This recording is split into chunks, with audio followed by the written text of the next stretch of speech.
Man from Turkey. Assalamu alaikum, Sheikh. Alaikum assalam wa rahmatullahi wa barakatuh. So, Sheikh, I was sitting with my colleague, and a female colleague joined us and then started talking with us. And I feel a waswas saying maybe I felt inclination towards her, and I thought, and that thought makes me feel depressed because I love my wife, and all I think right now is in Akhirah, if she doesn't know it, she will be with me, but with someone who she thinks had pure and loyal feelings. And I'm just, what might have been, or the other scenario, she will see this and leave me. How to deal with this waswas? I feel distant to my wife, and does this inclination towards someone constitute infidelity or cheating in the sight of Allah?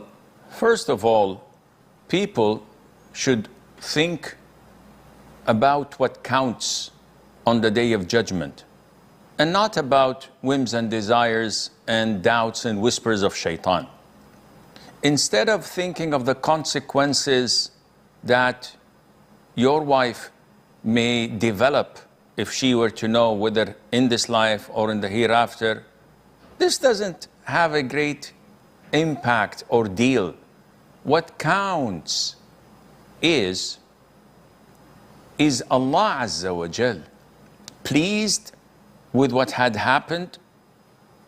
Was Allah subhanahu wa ta'ala pleased with you sitting in a mixed gathering and chit-chatting with this non-mahram woman, let alone develop feelings towards her?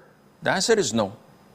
So whether you cheated on your wife or not, this is not an issue. The issue is you cheated on Allah subhanahu wa ta'ala. You've committed a sin, and such a sin has consequences in this life, which may appear on your wife's behavior, as Abu Muslim al-Khawlani, may Allah have mercy on him, used to say, I commit a sin and then see the consequences of my sin on the behavior of my horse and in the behavior of my wife. The disobedience, the defiance, the rebellion that they are doing. So this is probable and possible to see the consequences in your wife's behavior and its impact on your marriage, whether your wife knows about it or not. The consequences in your grave, if Allah were to punish you there for what you had done.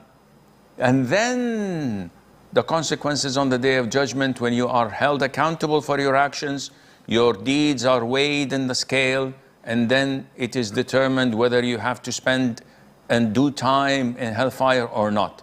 So you have to fix your thought process of what's going to happen so that you can identify whether to go ahead with what I was doing, or should I immediately excuse myself and left such a gathering.